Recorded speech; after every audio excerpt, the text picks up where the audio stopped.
নমস্কার বন্ধুরা, আমি সুস্মিতা বাংলা ক্যানভাস চ্যানেলে সকলকে স্বাগত জানাচ্ছি।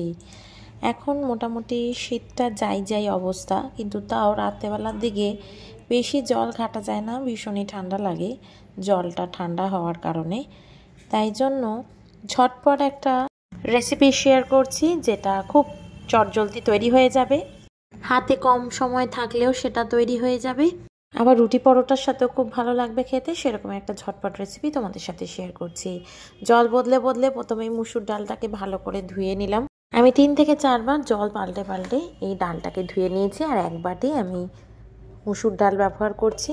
ভালো জল দিয়ে ধুয়ে নেওয়ার পর একটা পাত্রে নিয়ে নিয়েছি, আর এখানে 2খানা আলু আমি লম্বা করে কেটে নিয়েছি। আপনারা চাইলে একদম ছোট ছোট ডুমো করে সাইজ করেও আলু কাটতে পারেন। আলুটা এরকম লম্বা রেখেছি।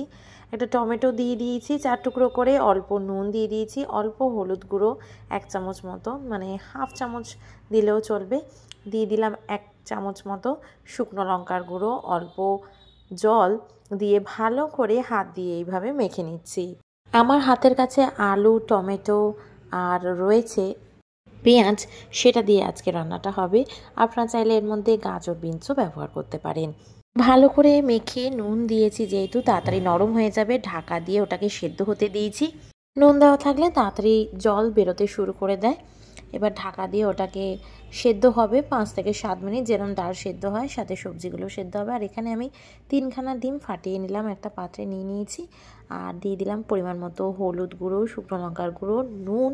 এবার ভালো করে এটাকে ফেটিয়ে নিচ্ছি।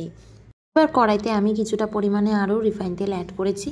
তেলটা গরম হতে এর মধ্যে দিয়ে দিলাম ডিম। এবার ডিমটাকে একদম লো টু মিডিয়াম ফ্লেমে আমি হতে দেব।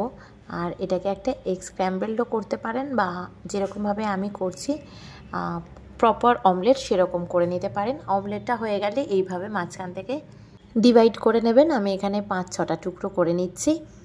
এইভাবেই ইজিলি অমলেটটাও তৈরি হয়ে গেল। আর এরকমভাবে আমি সবগুলোকে টুকরো করে একটা বড় সাইজ করে তুলে নিলাম একটা পাত্রে। এবার সেম তেলেই ফোড়নে দিয়ে দিয়েছি 3-4টে শুকনো লঙ্কা। লঙ্কাটা কিছুক্ষণ ভাজা হওয়ার পরে 1 চামচ মতো 5 ফোড়ন দিয়ে দিলাম, সাথে দিয়ে দিলাম 4-5 কোয়া রসুন। এবার ভালো করে সমস্তটা ভেজে নিচ্ছি। ফোড়নটাকে 30 থেকে 40 সেকেন্ড মতো ভাজতে হবে। তখন ভালো করে ফোড়নটা ভাজা হয়ে যাবে, হালকা লালচে রং ধরে আসবে, তখনই কিন্তু সরু করে কেটে নেওয়া পেঁয়াজটা আমি দিয়ে দেব। পেঁয়াজটাকেও এবার হালকা লালচে রং ধরিয়ে ভেজে নিতে হবে। আর সঙ্গে আমি দিয়ে দেবো রেগুলারের গুঁড়ো মশলাগুলো, কিছুটা পরিমাণে ধনে গুঁড়ো, 1 চামচ মতো জিরের গুঁড়ো, আর অল্প সামান্য জল দিয়ে ভালো করে মশলাগুলোকে কষিয়ে নিচ্ছি। অল্প সামান্য জল দিয়ে কষালে কী হয়, মশলা কষানো খুব ভালো হয়, মশলা থেকে খুব সুন্দর একটা সেন্ট বেরোয়, আর এইভাবেই সুন্দরভাবে কষানো হয়ে যায়। অল্প দিয়ে দিলাম এখানে কসুরি মেথিটা খুব ভালো একটা গন্ধ বেরোয়, তাই জন্য এখানে ব্যবহার করলাম। মশলা কষানো কমপ্লিট। এবার সেদ্ধ করে নেওয়া ডাল, টমেটো সমস্তটাই দিয়ে দিলাম। মশলাটাকে এবার এই ডালের সাথে খুব ভালো করে কষিয়ে নিতে হবে। এইভাবে এখনই কিন্তু জল দেবো না, মশলা খুব ভালো করে কষানো হয়ে গেলে তারপরে এর মধ্যে আমরা অ্যাড করে দেবো পরিমাণ মতো জল।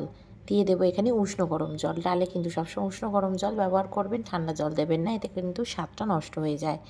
দিয়ে দিলাম এখানে 2 চামচ মতো চিনি। এটা একটুখানি হালকা মিষ্টি হয় ডালটা আমরা একটুখানি বেশি ঝোল রাখি ডাল।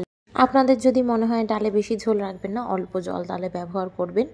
আর সবজি থেকে যে জল বেরোয় সেই জলে কিন্তু সব কিছু সিদ্ধ হয়ে যাবে। প্রথমে কিন্তু ডাল সিদ্ধ করতেই হবে, সেটা তো অপশনাল না, সেটাকে কম্পালসারি করতেই হবে। সমস্ত সেদ্ধ হয়ে গেছে, এবার ভেজে রাখা ডিমগুলোও অ্যাড করে দিয়েছি। আমাদের কিন্তু ডাল মাখা এইভাবে হাত দিয়ে সেটা একদম রেডি হয়ে গেছে। এবার এর মধ্যে কিছুটা কুচিয়ে রাখা ধনেপাতা ছিল, সেটা দিয়ে দিলাম। ধনেপাতার ফ্লেভারটা কিন্তু খুব ভালো লাগে, সেটাই এর মধ্যে দিয়ে ভালো করে মিক্স করে নিলাম। ধনেপাতা দেওয়ার পর বেশিক্ষণ রান্না করব না। এবার আমি এটাকে গরম সার্ভ করব ভাতের সাথে। আপনারা চাইলে এটা রুটি, লুচি, পরোটা সব কিছুর সাথেই সার্ভ করতে পারেন। আশা করি আমার ভিডিওটা ভালো লেগেছে। ভালো লেগে থাকলে অবশ্যই লাইক করুন, চ্যানেলে নতুন হলে অবশ্যই সাবস্ক্রাইব করুন, পাশে থাকা বেল আইকনটা অবশ্যই প্রেস করবেন নতুন ভিডিওর আপডেটসের জন্য। আশা করি খুব ভালো থাকবেন, সুস্থ থাকবেন, সাবধানে থাকবেন। আবার নতুন একটি ব্লগ নিয়ে আমি হাজির হব, সেই ব্লগে আপনাদের সাথে দেখা হবে। ততক্ষণের জন্য খুব ভালো থাকবেন, সুস্থ থাকবেন। টাটা।